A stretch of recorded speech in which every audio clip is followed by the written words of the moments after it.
Hello again, everyone. This is American Idioms Part 142.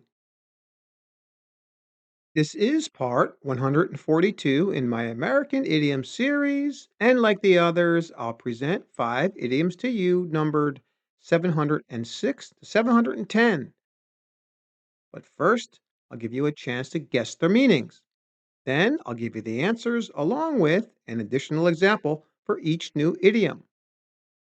I also recommend that you pause the video at each question to give yourself some extra time to think of the answers.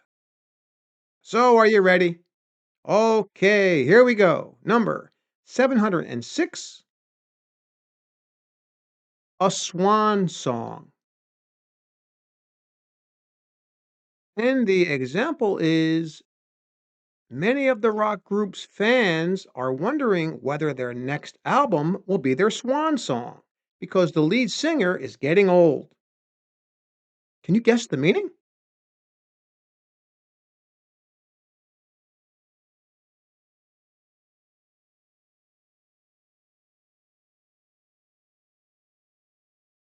And the answer here is B, the last work or performance of a musician, actor, etc., before death or retirement. Yeah, this is called a swan song or their swan song, like in our example.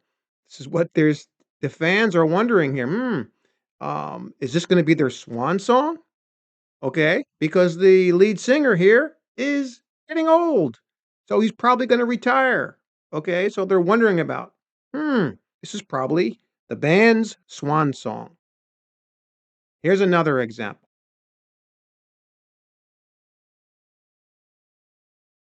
Winning a gold medal at the Olympic Games this year would be her swan song as a great world class sprinter.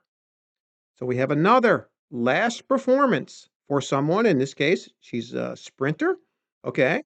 So they're saying that if this woman wins this gold medal, it'll be her swan song. It'll be right before she retires.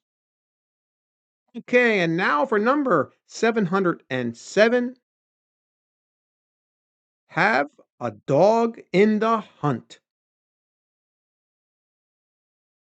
And the example is since I don't have any stock in that company, I don't have a dog in the hunt when it comes to merger negotiations. Can you guess the meaning?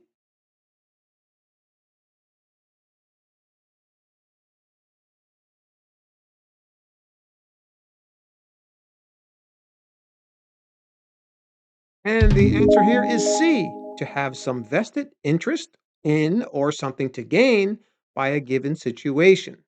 Now, the person in our example does not have a dog in the hunt, meaning they don't have any stock in the company, so they don't really care about the negotiations for a merger, right? Because they don't have a vested interest like stock in this situation. Okay, this is what it means. If you have a dog in the hunt, it means that you have a vested interest. Here's another example.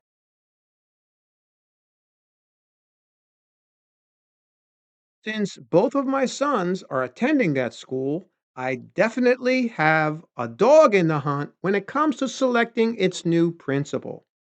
We have the opposite thing here where the person has a dog in the hunt because their sons are attending the school. So they have an interest. They have a vested interest in the school. So they have a dog in the hunt. And now for number 708, hang it up. And the example is after 35 years as a firefighter, I think it's time for my uncle to hang it up, even though he still enjoys everything about his job. Can you guess the meaning?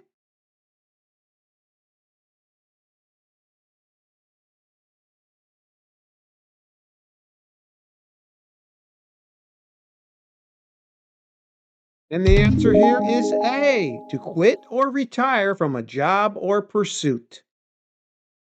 In our example, the person is talking about his uncle who has worked for a long time as a firefighter. He feels that his uncle should retire or quit his job. Okay. Hang it up, as we say. This is how this is used in this context. Okay. Most of the time, it means to either quit or retire. Here's another example.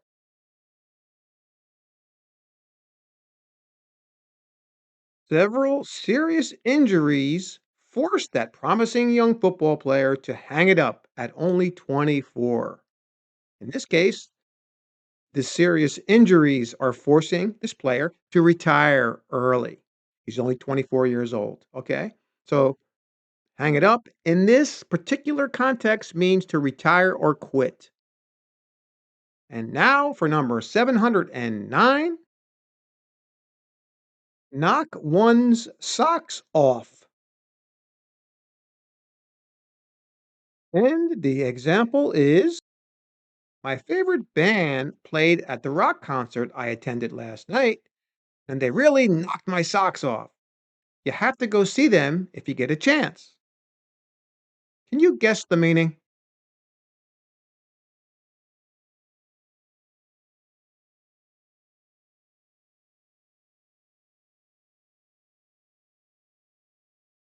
And the answer here is B, to be thoroughly impressed, overwhelmed, or excited. Like at this rock concert, this person was very impressed. He was overwhelmed. He had his socks knocked off, as we say. Okay, this is what it means to have your socks knocked off. Here's another example.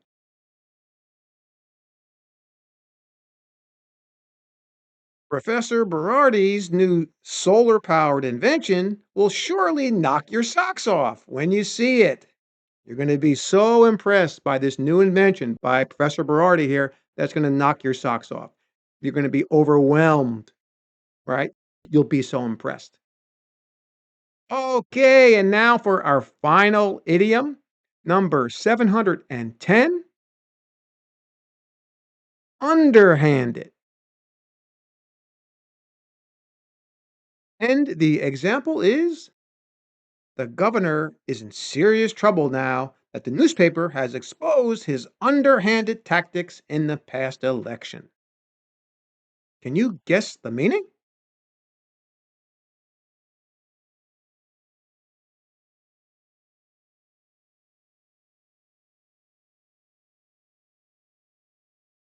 And the answer here is B, acting or done in a deceptive, dishonest, or sneaky way.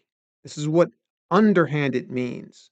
And the tactics of the governor were exposed by this newspaper because they were either dishonest or deceptive or sneaky in some way. It's usually negative.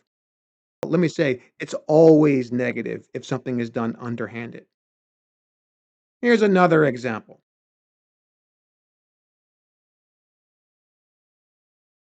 A company's stock hit an all time low when they were found guilty of underhanded dealings in the stock market.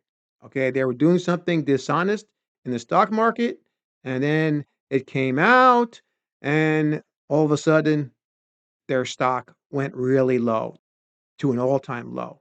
Okay, because of these underhanded dealings, these deceptive, probably dishonest, and they probably broke some laws. Got it.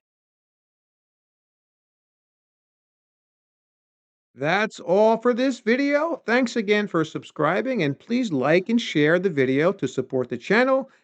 And if you have a dog in the hunt when it comes to learning American idioms, well, then keep practicing. See you next time.